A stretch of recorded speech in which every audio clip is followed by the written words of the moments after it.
Hi guys, this is lesson 3.01 and the title of it is Phospholipid Bilayer. So the packet that we're doing is on the cell membrane and transporting across the cell membrane. So let's talk about that just for a second before we start talking about the phospholipid bilayer to give it some context. So the cell membrane, we need to learn about what it's made of. So basically when you're talking about what something is made of, you're talking about its anatomy. Its structure. The anatomy is the structure. We were talking about a pie. The crust, there's the pie crust, and then there's the pie filling. And this phospholipid bilayer is kind of like the pie crust to a pie. It provides the base structure. So that's why we're talking about it today. What we're going to talk about in most of the chapter, though, is how things get across the cell membrane. And the job of the cell membrane, so let's just say this right at the beginning. It's also sometimes called the plasma membrane.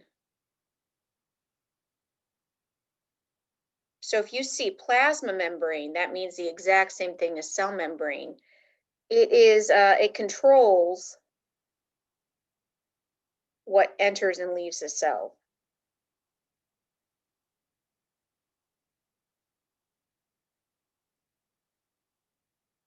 And this is considered to be an organelle. So it's considered to be an organelle.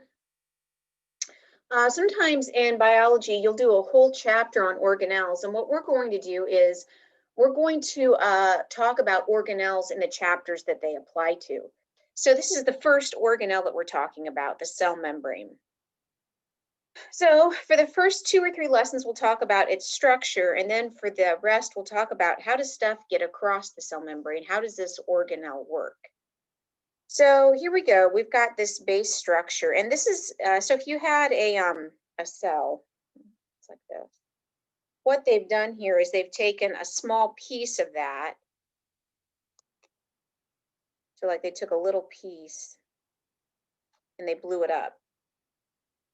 And I'm going to do the same. I'm going to take this little guy right here, and we're going to redraw him over there, and we're going to talk about a single piece of the cell membrane called phospholipid. We usually draw a phospholipid like this. It looks like a weird jellyfish. But there are 2 parts to this phospholipid. We have one of these, and we have 2 of these. This is a phosphate group.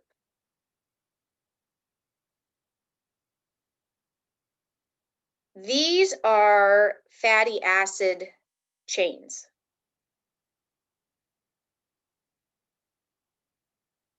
Now, you've learned that before. Where did we talk about fatty acids? If you said back in the last chapter, when we discussed monomers and polymers, you would be correct. Fatty acids are lipid monomers. So we learned about these as lipid monomers. So a phospholipid is basically this phosphate group with 2 fats attached to it. So we said it was a polymer. It was a lipid polymer. Yeah, it's also kind of modified. But the structure has some really interesting results. So I'm going to run out of room, so I'm just going to redraw it down here.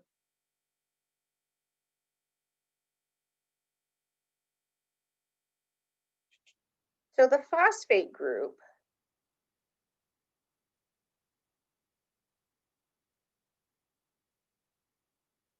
is what we call polar. And the fatty acid groups are what we call nonpolar. In a sense, polar means it has a charge.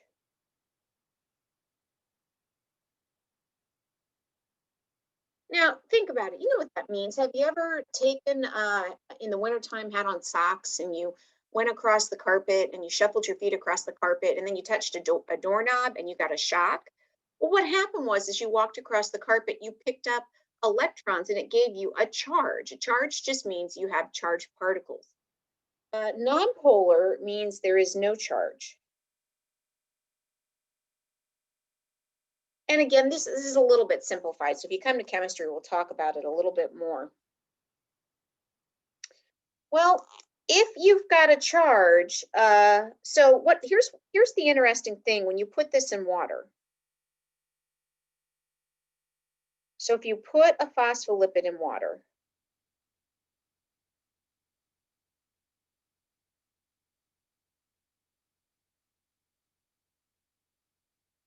water has a charge.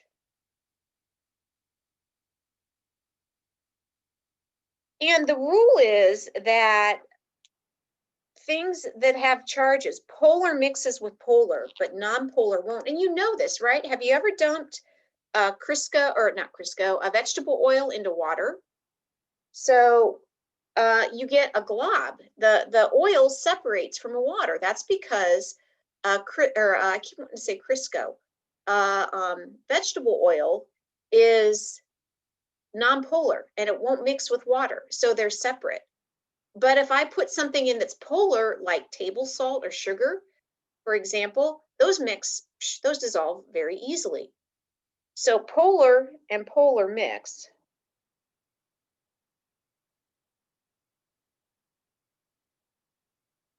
But non-polar and polar won't mix.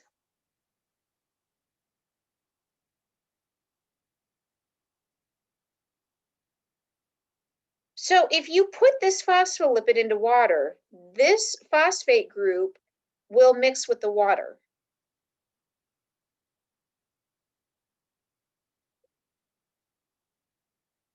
But this fatty acid won't mix.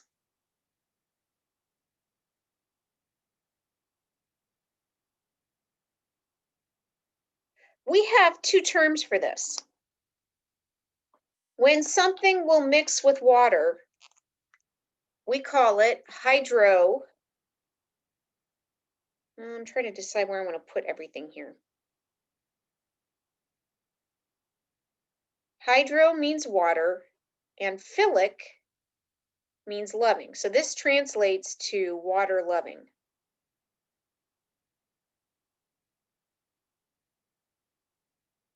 This fatty acid that won't mix, we call this hydrophobic. And that translates to, I'm going to write right over top of this, water hating or water fearing. Actually, it's not hating, it's fearing. But, oops, and I'm also cut off a little bit. How about that? Hydrophobic.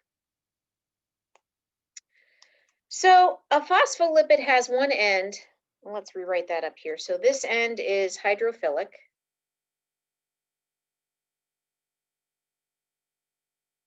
And this end is hydrophobic. Well, why am I spending so much time talking about that? If we take a bunch of phospholipids and we dump them into a container of water. So this is in water. So we are in water. How to quite best show that. That's my water. And the whole cell is in water. We're 70% water. And so everything that happens in our body is actually happening in water. But if you dump a bunch of phospholipids into water, you get this. Well, why? You'll notice it says here, it's pointing to these long chains and it says hydrophobic. And it's pointing to the top and it says hydrophilic.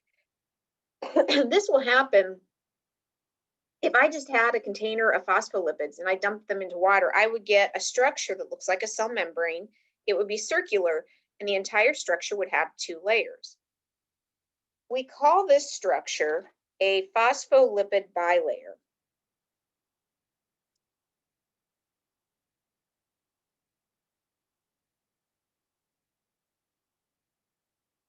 Phospholipid bilayer. Layer bi means two. So I've got one layer and I've got two layers. And the reason that it forms is so this happens spontaneously.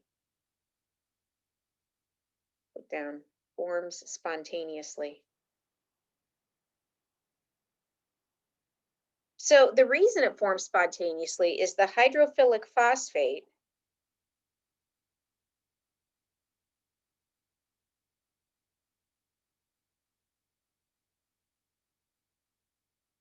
turns out to the water. So this is facing the water.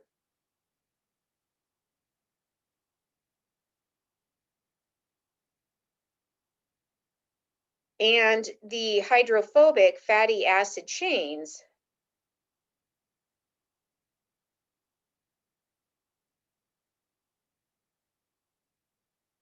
fatty acids turn away from the water.